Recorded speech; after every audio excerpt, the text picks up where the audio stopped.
Inilah Injil suci Yesus Kristus menurut Yohanes. Dimuliakanlah Tuhan. Sabdamu kupikirkan, sabdamu kuucapkan, sabdamu kuresapkan di dalam hati. Sebelum hari raya Paskah mulai, Yesus sudah tahu bahwa saatnya sudah tiba untuk beralih dari dunia ini kepada Bapa.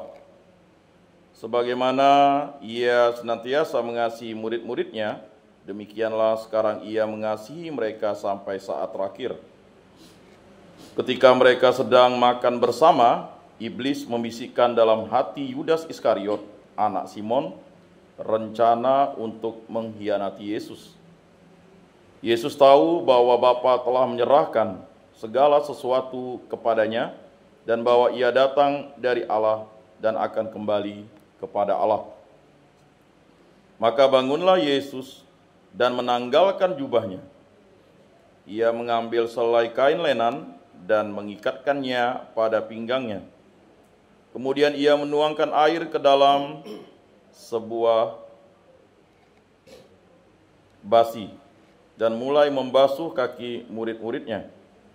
Lalu menyekanya dengan kain yang terikat pada pinggangnya. Maka sampailah ia kepada Simon Petrus. Kata Petrus kepadanya, "Tuhan, engkau hendak membasuh kakiku?" Jawab Yesus kepadanya, "Apa yang kuperbuat? Engkau tidak mengerti sekarang, tetapi engkau akan memahaminya kelak." Kata Petrus kepadanya, "Selama-lamanya engkau tidak akan membasuh kakiku." Jawab Yesus, "Jikalau aku tidak membasuh engkau, engkau tidak akan mendapat bagian bersama aku." Kata Simon Petrus kepadanya, "Tuhan, jangan hanya kakiku saja, tetapi juga tangan dan kepalaku." Kata Yesus kepadanya, "Barang siapa sudah mandi, cukuplah ia membasuh kakinya, karena ia sudah bersih seluruhnya. Kamu pun sudah bersih, hanya tidak semua." Yesus tahu siapa yang akan menyerahkan dia. Karena itu ia berkata, "Tidak semua kamu bersih." Sesudah membasuh kaki mereka, Yesus mengenakan pakaiannya dan kembali ke tempatnya. Lalu ia berkata kepada mereka, "Mengertikah kamu apa yang telah kuperbuat kepadamu? Kamu menyebut aku guru dan Tuhan, dan katamu itu tepat, sebab memang akulah guru dan Tuhan. Jadi jika aku, Tuhan dan gurumu, membasuh kakimu, maka kamu pun wajib saling membasuh kaki. Sebab aku telah memberikan suatu teladan kepadamu, supaya kamu jangan melakukan seperti yang telah aku lakukan kepadamu." Demikianlah sabda Tuhan. Terpujilah Kristus.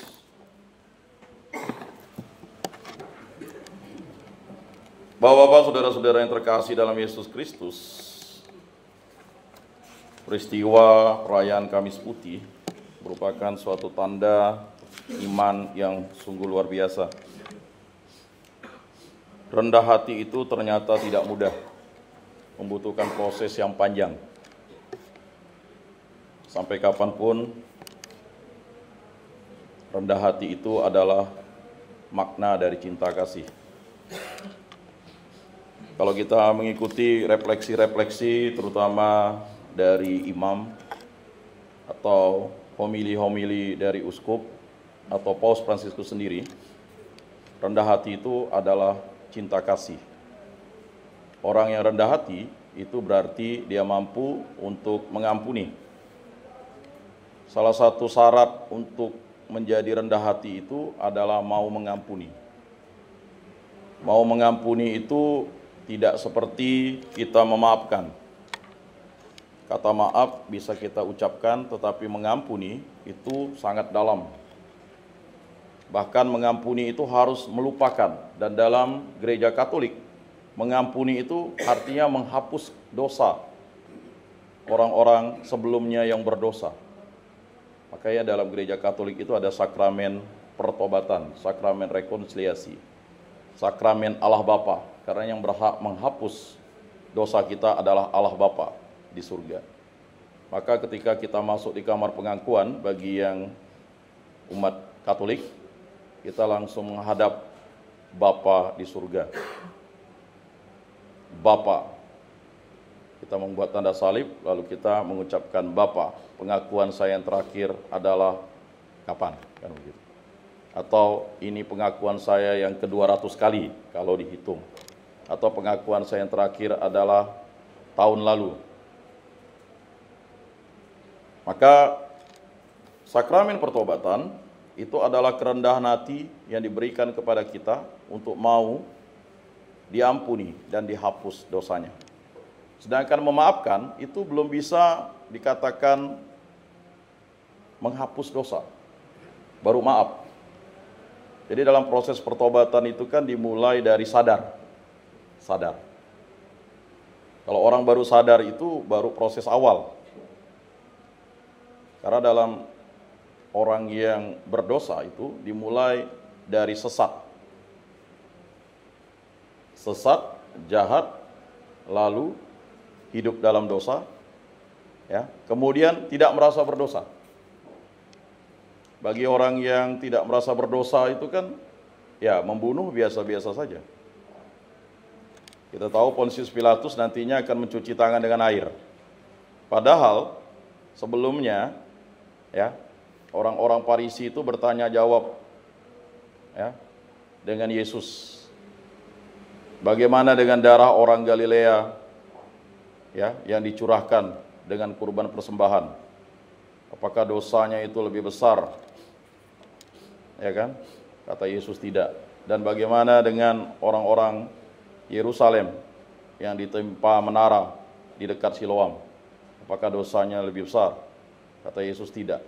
Jika kamu tidak bertobat, kamu akan binasa. Sama seperti cara itu.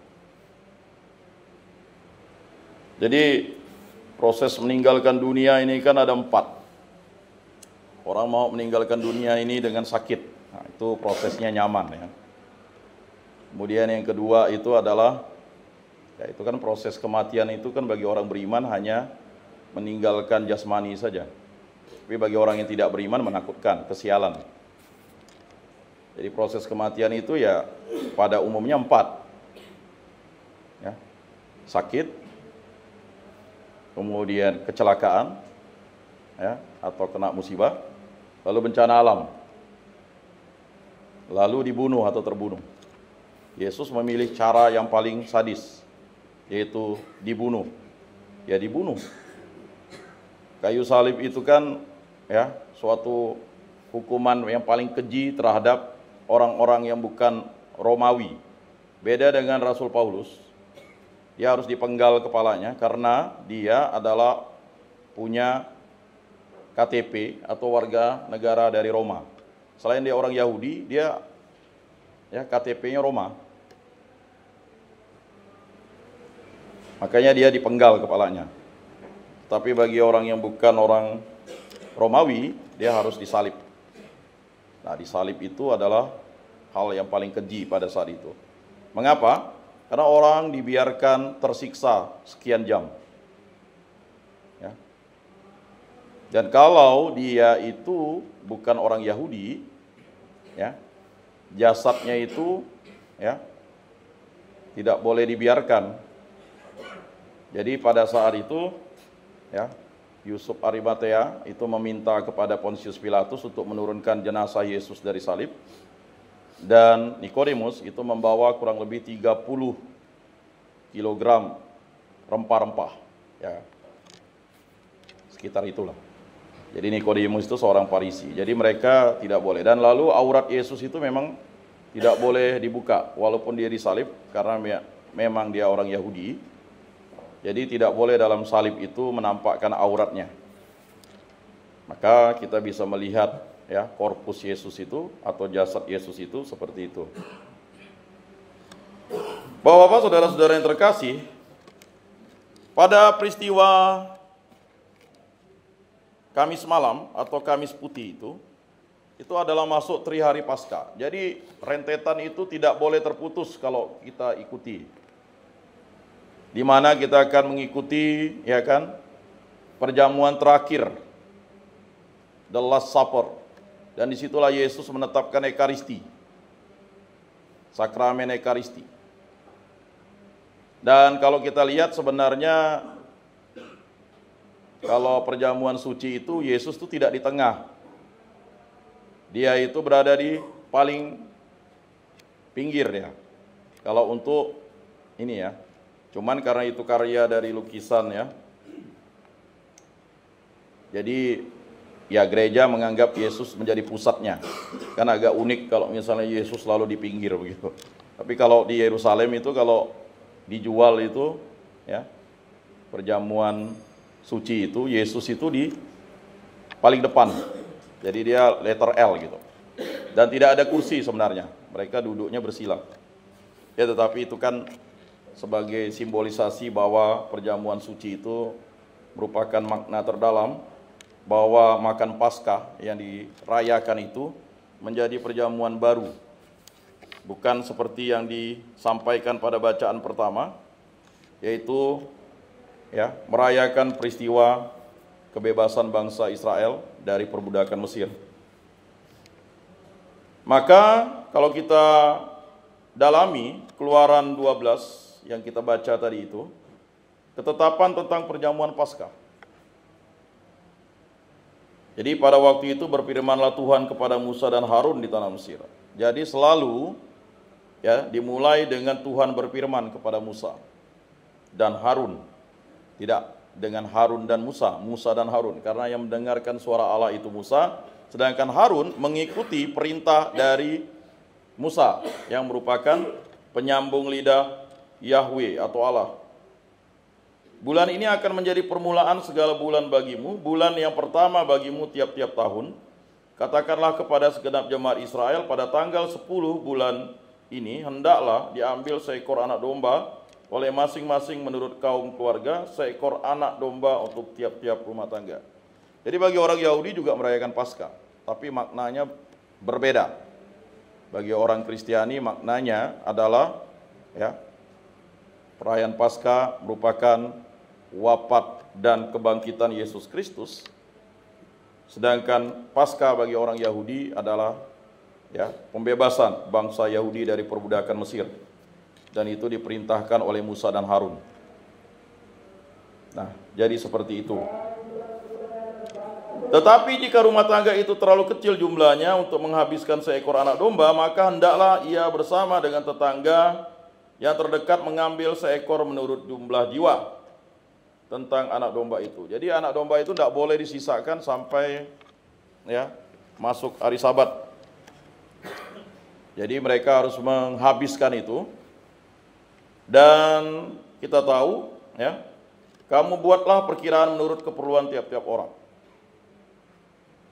Jadi kalau orang Yahudi itu dia kalau menyembelih domba ya, lalu dia tidak sekali mati, itu dianggap bangkai. Jadi orang Yahudi itu sangat sulit. Makanya beruntunglah kita menjadi orang Kristen. Kalau tidak salah ada 613 larangan. Seperti memotong hewan, kalau memotong ayam itu sekali sembelih tidak mati, itu bangkai. Bukan dia makan pekasam. Kita sering salah persepsi.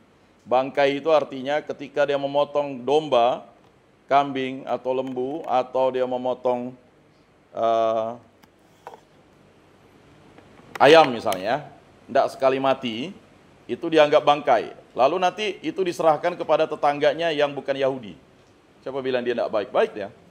Jadi bagi orang yang bukan Yahudi selalu berdoa supaya dia motong lembunya tidak sekali mati. Nanti kita makan sapi. Nah, kan gitu.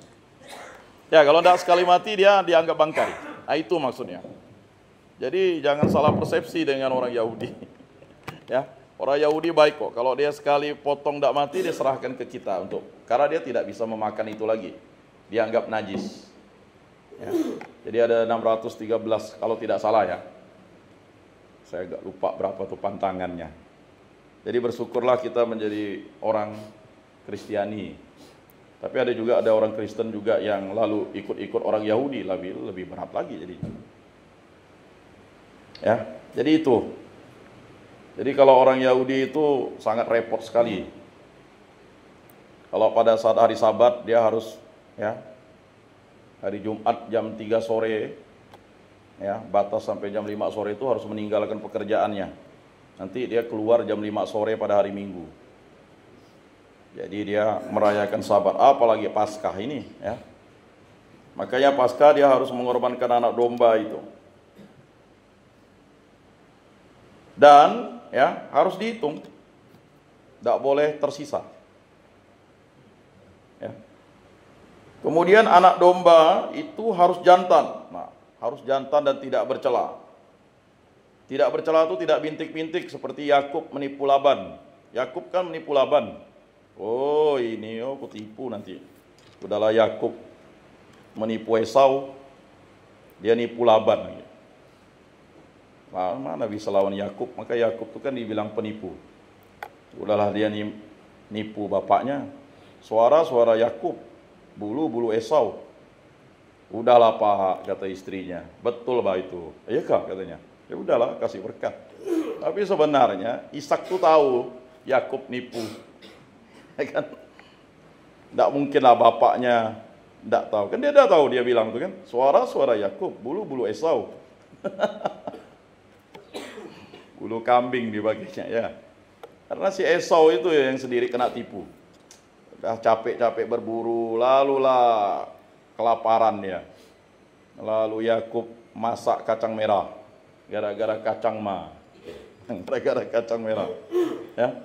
Lalu apa yang terjadi? Tidak apa-apalah, hak kesulungan, tidak apa-apa kata si Esau. Benar nih, dikasihlah kacang merah. Nah, di situ sebenarnya pertukaran hak kesulungannya yang terjadi itu. Nah, lalu waktu Laban itu dia mau kawin dengan si Rahel, ini kan Laban yang buat masalah nih. Karena rupanya kalau orang di sana kawin itu dia harus pakai telukung. Sama cantiknya Rahel dan Lea, ya. Tetapi Lea ini ya kan tidak dicintai. Kalau gimana sih perasaan biarpun orang itu cantik, kalau tidak dicintai ya tidak cantik gitu. Makanya ketika dia sudah bersetubuh dengan Lea, barulah ketahuan itu Lea, kan begitu. Waduh, gimana nih mertuaku tuh nipu aku nih. Nah kalau kau mau 7 tahun lagi kerja, kerjalah dia 7 tahun. Lama kan, jadi total 14 tahun. Lalu demi dapat hartanya, ya untuk mencukupi kebutuhan kerja lagi 14. Tapi dengan syarat, yang berbintik itu punya aku, ya Pak Mertua. Yang putih punya ente, punya Anda. Kok lahir terus dombanya bintik, terus kata si Laban nih kan, yang putih satu aja kasih aku nih katanya. Makinlah banyak, rupanya dikasih pewarna. Bintik-bintik hitamnya dikasih pewarna. Domba tetap dombanya warna putih kan, agak jarang domba itu sebenarnya kalau belang-belang tuh kalau hitam sekali dia. Kalau abu-abu sekali, kalau putih ya putih. Nah itu. Jadi memang anak domba yang dipersembahkan Paskah itu harus anak domba yang tidak bercela, artinya tidak patah, ya, tidak pernah kena terkam binatang, ya, dia tambun, ya, dan itu mahal sekali. Makanya biasanya domba jenis ini hanya dibuat di peternakan para rabi-rabi mereka. Memang dijaga. Dan pada saat peristiwa atau perayaan Paskah itu sangat mahal tuh, domba ini. Karena memang dia kukunya harus bersih dan sebagainya. Dan berbagai macam syaratnya itu. Nah, lalu seluruh jemaat Israel yang berkumpul harus menyembelihnya pada senja hari. Nah, senja hari itu sekitar jam 5 sampai jam 6.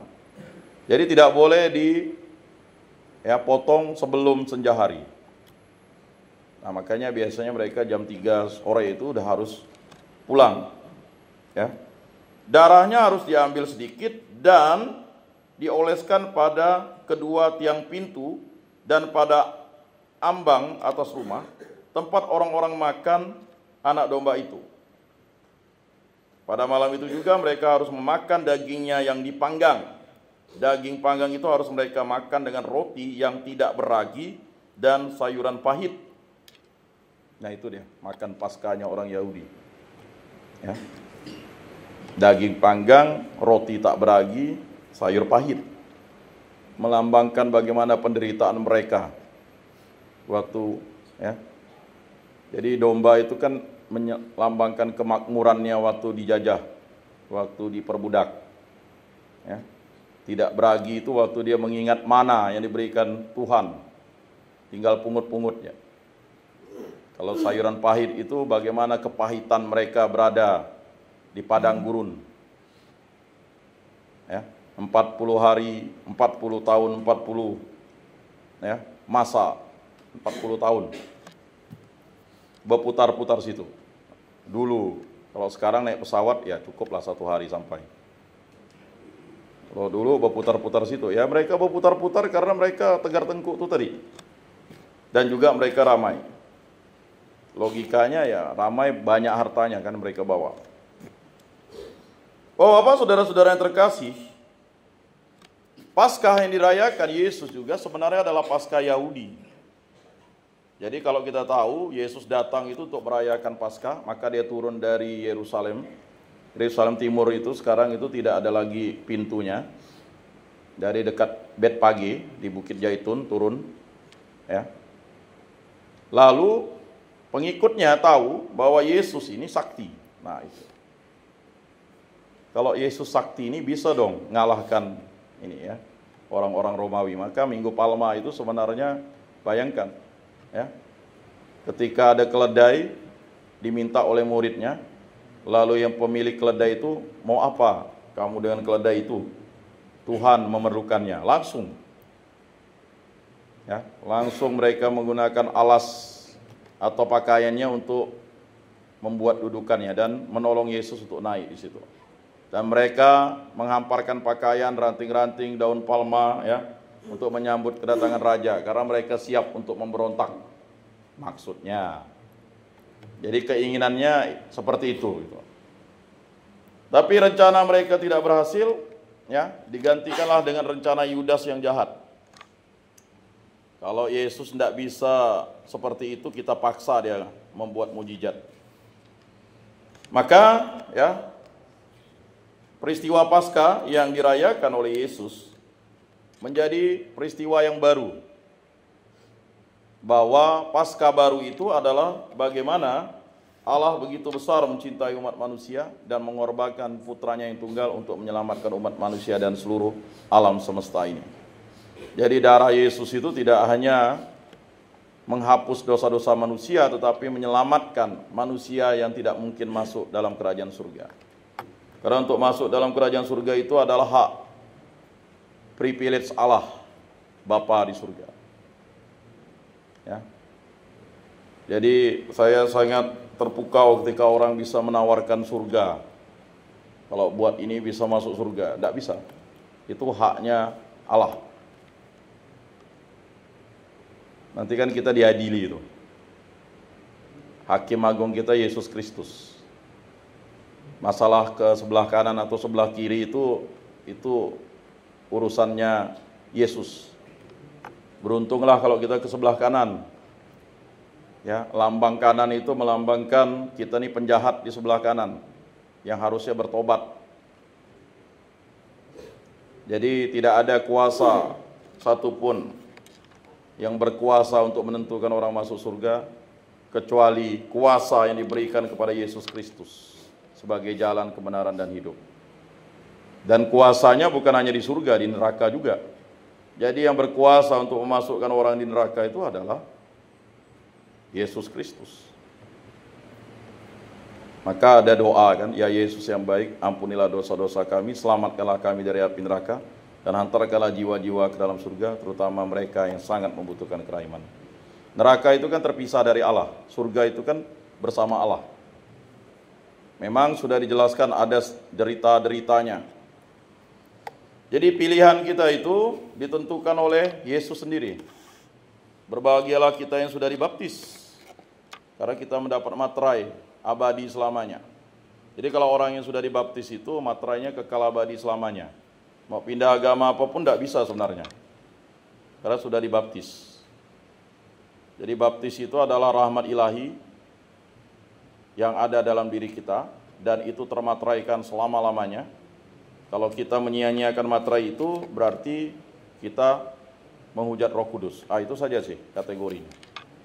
Jadi Bapak-bapak, saudara-saudara yang terkasih, ya, peristiwa Kamis Putih itu mengingatkan kita bahwa bagaimana begitu besar kasih Allah kepada umat manusia ini, sehingga untuk menyelamatkan umat manusia ini dia harus mengorbankan putra tunggalnya, bukan korban bakaran lagi atau korban anak domba, tetapi memang anak domba langsung dari Allah, yaitu Yesus Kristus.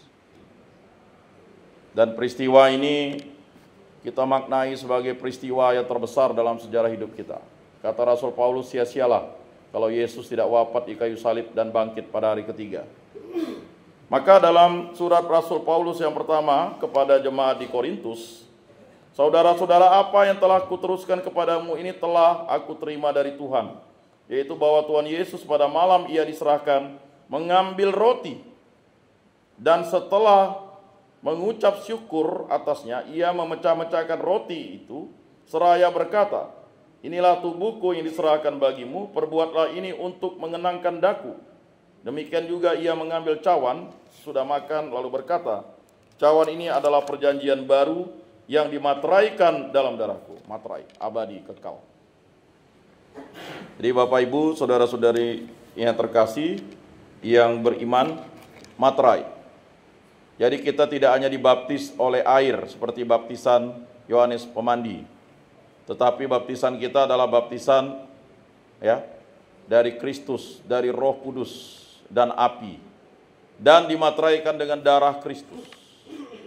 Maka ada doa, ya, jiwa Kristus kuduskanlah kami, tubuh Kristus selamatkanlah kami, darah Kristus sucikanlah kami.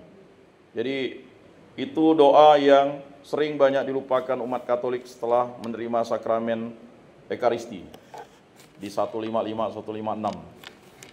Tapi sekarang di misa harian itu dimunculkan kembali untuk mengingatkan bahwa begitu luar biasanya. Dan ada beberapa gereja pakai darah Kristus katanya. Nah, itu bagian dari doa itu, diambil, dicomot, lalu padahal sebenarnya panjang doanya, ya.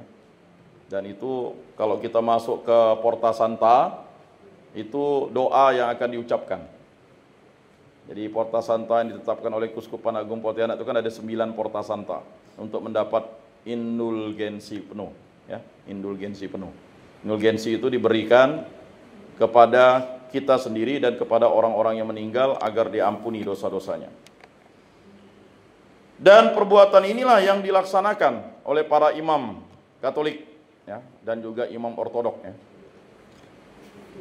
Karena memang ada beberapa gereja yang sudah, ya, tidak menganggap itu penting lagi, yaitu urusan dogma masing-masing. Tetapi jelas perbuatan ini harus dilaksanakan karena darah Yesus itu memateraikan kita. Setelah dibaptis itu kita dikuatkan sungguh, ya.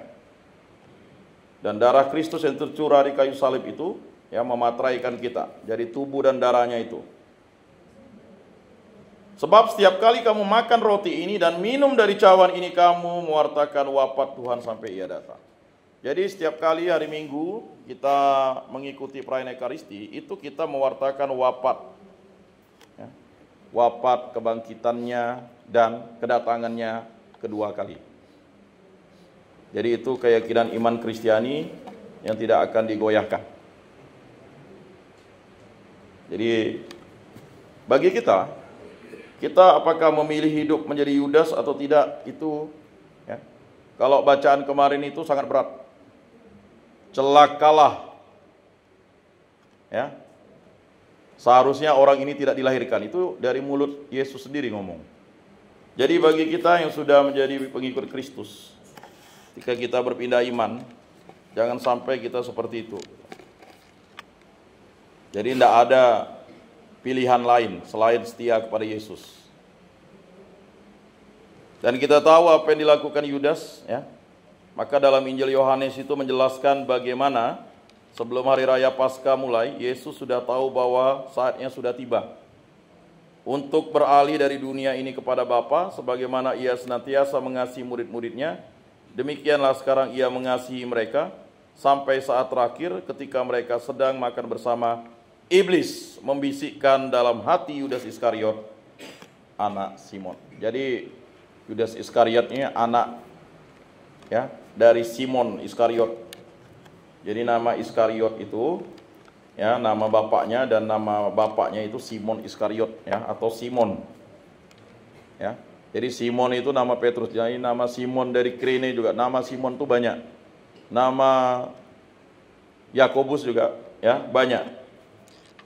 Di murid Yesus itu kan ada Yakobus saudaranya Yohanes anak Zebedius, dan Yakobus Alpius. Ya kan? Kemudian Yudas Tadius anak Yakobus. Lalu ada Yakobus saudara sepupu Yesus yang menjadi uskup di Yerusalem. Itulah yang menulis surat Yakobus. Ya. Yang sering orang putar balikkan menjadi saudara kandung Yesus. Tidak ada lagi saudara kandung Yesus, saudara sepupunya. Ibu dan saudara-saudaramu ada di luar. Karena sebenarnya yang dimaksud ibu dan saudara-saudaranya itu orang Farisi mau ngacau khotbah Yesus tuh. Karena orang-orang Farisi dan ahli Taurat dah bilang Yesus gila gitu. Jadi mamanya datang beserta saudara-saudara sepupunya bukan untuk mengajak Yesus pulang, tetapi ya untuk melihat ya khotbah atau ya pengajarannya. Lalu diputar, dijungkir balikkan. Katanya, lihat saja itu Yesus punya saudara kandung. Nah, itulah sesat-sesatnya tadi itu. Jadi, Bapak-bapak, saudara-saudara yang terkasih dalam Yesus Kristus, Yudas bersekutu dengan setan. Padahal Yudas itu dipilih untuk menjadi para rasul. Murid kesayangan Yesus itu ada 12. Ada murid inti memang 3, Petrus, Yakobus, dan Yohanes. Tetapi murid yang 12 ini adalah dari sekian jumlah pengikut Yesus dipilihlah para rasul. Nah, para rasul inilah dia sekarang digantikan oleh uskup. Jadi mereka sudah jadi uskup. Jadi kalau kepenuhan uskup itu ya, jadi imamat tingkat 3 itu atau yang paling atas itu kepenuhan untuk memberikan semua sakramen. Walaupun pada prinsipnya satu sakramen tidak akan ya di gereja Katolik Roma ya, tidak mungkin akan diberikan kepada uskup karena dia tidak menikah kan. Tetapi uskup bisa memberikan semua kepenuhan itu, 7 sakramen itu. Ya. Kalau imam hanya bisa memberikan 5 sakramen. Sakramen krisma dan sakramen imamat dia tidak bisa berikan. Kalau sakramen krisma kecuali ada mandat khusus. Misalnya uskup-uskup Afrika itu kan agak sulit. Jadi ketika misalnya dia harus dalam suatu waktu pergi ke suatu tempat, jadi memandatkan untuk memberikan sakramen krisma, tetapi melalui berkat khusus dari Bapak Uskup. Nah, jadi imam itu. Kalau diakon itu, ya tabisan tingkat pertama itu kewenangannya ya 2 saja sih sebenarnya. Tetapi kewenangan untuk diakon itu dia hanya melayani meja altar saja, tidak sampai mengkonsekrat. Kalau untuk mungkin ada yang pernah mendengar diakon lalu dia menerimakan sakramen perkawinan, dan itu biasanya memang dia diberikan mandat, tapi pemeriksaan kanoniknya oleh imam. Ya. Jadi diakon itu pernah sepupu saya pun juga bertanya mengapa lalu diakon yang menerimakan. Ya, karena memang sakramen perkawinan itu satu-satunya sakramen yang diberikan oleh pasangan suami istri itu. Ya, pastor itu atau ya imam atau diakon itu menjadi saksi dan memberikan berkat. Nah, itu sudah bisa. Tetapi untuk sakramen lainnya kepenuhannya ada pada ya uskup. Dan ini diberikan kepada Yesus. Kepada Yesus diberikan kepada Yudas, tapi Yudas melaksanakan sesuatu yang jahat. Jadi selain Yudas itu ada sekutu yang sering ya kan mau mengalahkan Yesus, yaitu setan.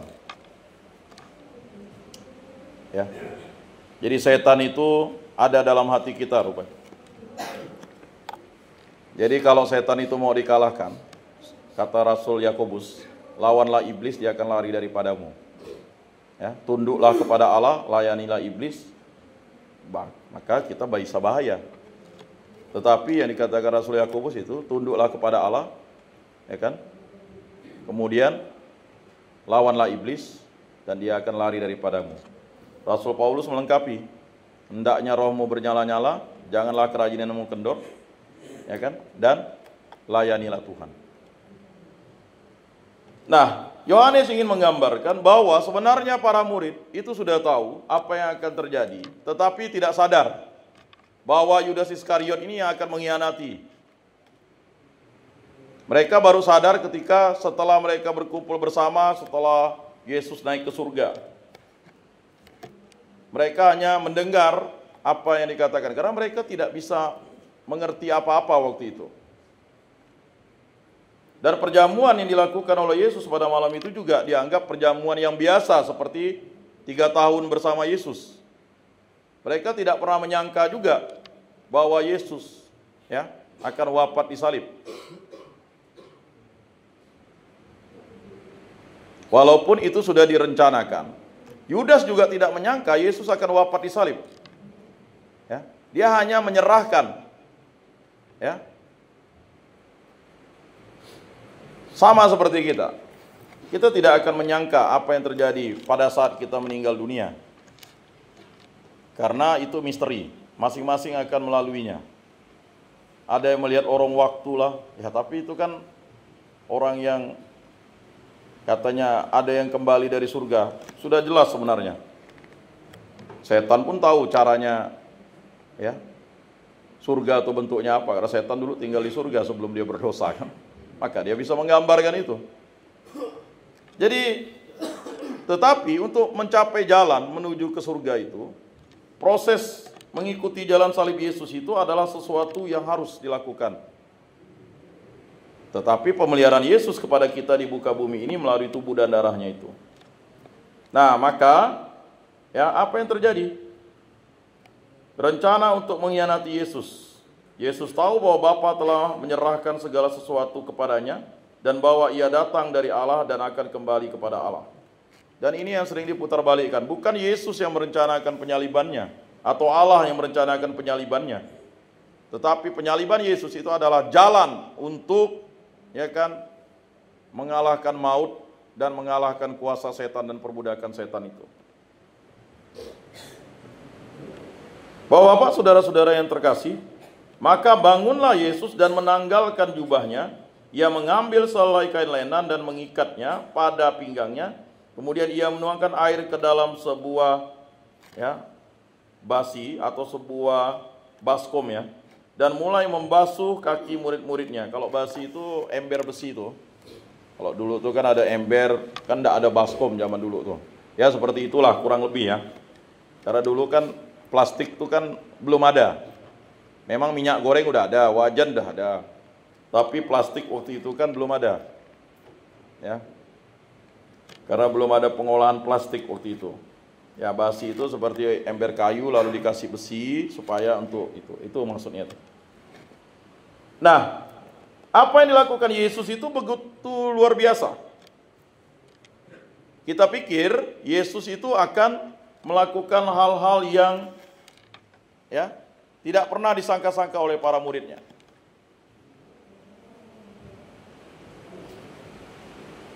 Karena memang apa yang dilakukan Yesus itu justru membuat para murid itu terheran-heran.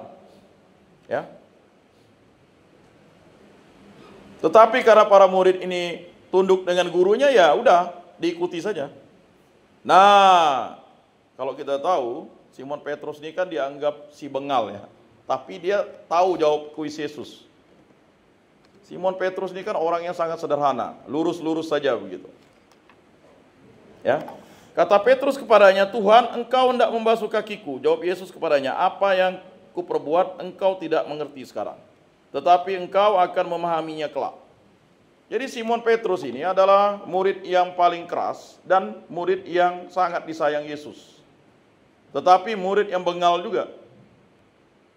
Dia menjawab tidak akan menyangkal Yesus sebelum ayam berkokok kamu telah menyangkal aku 3 kali.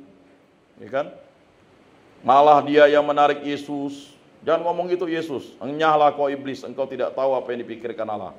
Jadi Simon Petrus itu, ya, dia dibebaskan atau eksorsis. Yesus melepaskan setan yang begitu kuat dalam pikiran Petrus itu. Ya. Enyahlah kau iblis, engkau tidak akan tahu apa yang dipikirkan Allah. Bayangkan, Petrus dibilang iblis, murid yang lain terbingung-bingung kan. Jadi dalam diri manusia itu, ya, ada setan atau iblis dalam hati kita masing-masing yang terus ingin menguasai kita, pikiran, perkataan, perbuatan, dan kelalaian kita. Maka, ya, setan itu tidak menduga apa yang dilakukan oleh Yesus, merendahkan diri serendah-rendahnya dengan membasuh kaki muridnya. Tetapi Petrus, ya, justru lebih aneh lagi, ya. Udah dibasuh kaki, minta kepala dan tangannya dibasuh lagi. Inilah orang-orang Kristiani, orang-orang Kristen kan. Dapat mujizat, disembuhkan Yesus, mau dapat berkat lagi, harta banyak, istri nambah kan. Nah itu kan sebenarnya keinginan duniawi kita. Ya kan? Dan ini yang kita terus bergulat. Ya. Ini Petrus ini udah dibasuh kakinya, maka Yesus katakan, kamu sudah bersih, ya kan? Ya karena udah dibaptis Yesus. Cuman kaki kita aja yang sering melangkah, ya kan? Bukan melangkah ke gereja, ya. Ini luar biasa sekarang udah kurang lebih 30. Kalau dulu biasa 15, 20, 25 dari 100 orang. Kan 100 orang ya Pak ya? Ya kan? Saya dari 2017 ke sini 2018 lah mulai kan. Ada kemana?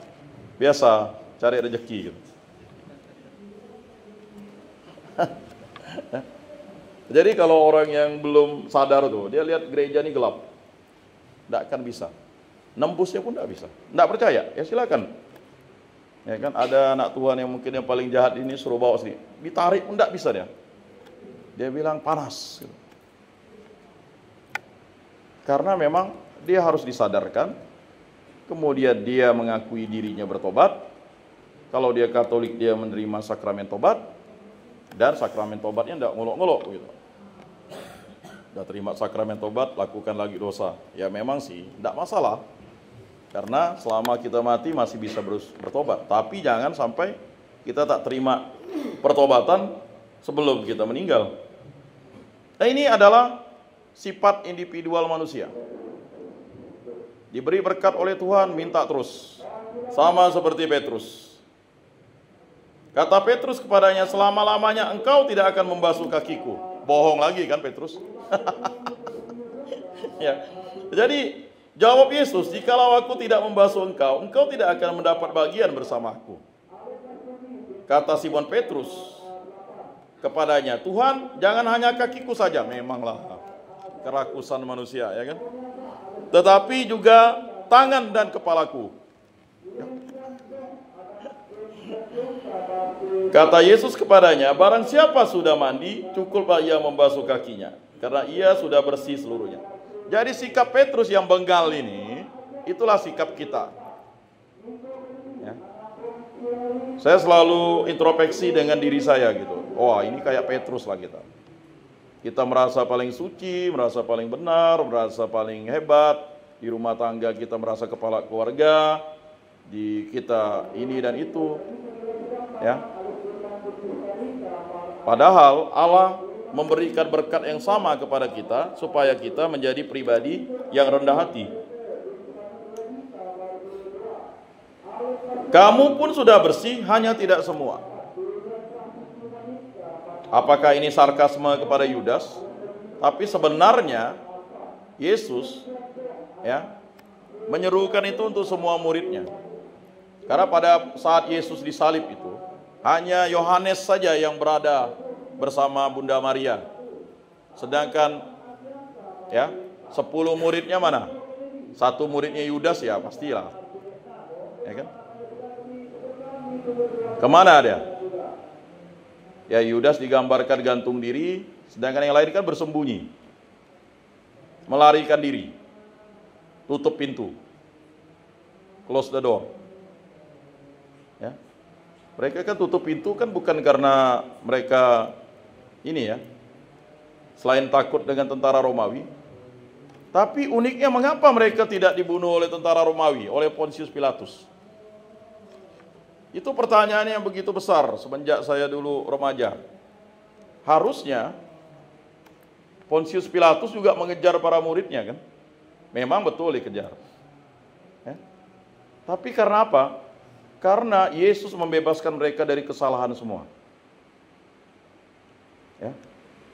Jadi Pontius Pilatus itu, kalau seandainya Malkus yang dipotong telinganya oleh Petrus waktu itu, ya, melaporkan lalu tidak disembuhkan, mujizat Yesus kan masih menyambungkan telinga hamba atau pengawal bait Allah tuh. Malkus tuh namanya. Petrus kan pasti dipersalahkan. Nah inilah ya. Jadi pembasuhan kaki itu membebaskan mereka dari segala belenggu dosa, perbudakan dosa. Tetapi juga bagi yang sudah berdosa, ya, harusnya ya bisa terbebas. Tetapi karena Yudas itu sudah bersekutu dengan setan, akibatnya dia tidak bisa terbebas dari belenggu itu. Itu adalah orang-orang yang mengandalkan ya, bukan Tuhan dalam hidupnya, tetapi dia masih merasa dirinya beriman. Nah itu adalah tipe-tipe kita sebagai umat beriman itu. Sesudah membasuh kaki mereka, Yesus mengenakan pakaiannya dan kembali ke tempatnya. Lalu ia berkata kepada mereka, "Mengertikah kamu apa yang telah kuperbuat kepada kamu? Kamu menyebut aku guru dan Tuhan, dan katamu itu tepat, sebab memang akulah guru dan Tuhan. Jadi jika aku, Tuhan dan gurumu, membasuh kakimu, maka kamu pun wajib saling membasuh kaki. Sebab aku telah memberikan suatu teladan kepadamu, supaya kamu juga melakukan seperti yang telah aku lakukan kepadamu." Sebenarnya perintahnya jelas. Saling membasuh kaki, suami dan istri, suami kepada anak, anak kepada suami. Itu maknanya adalah saling mengampuni maksudnya. Ya. Simbolisasi pembasuhan kaki itu adalah saling mengampuni. Dan sikap rendah hati itu.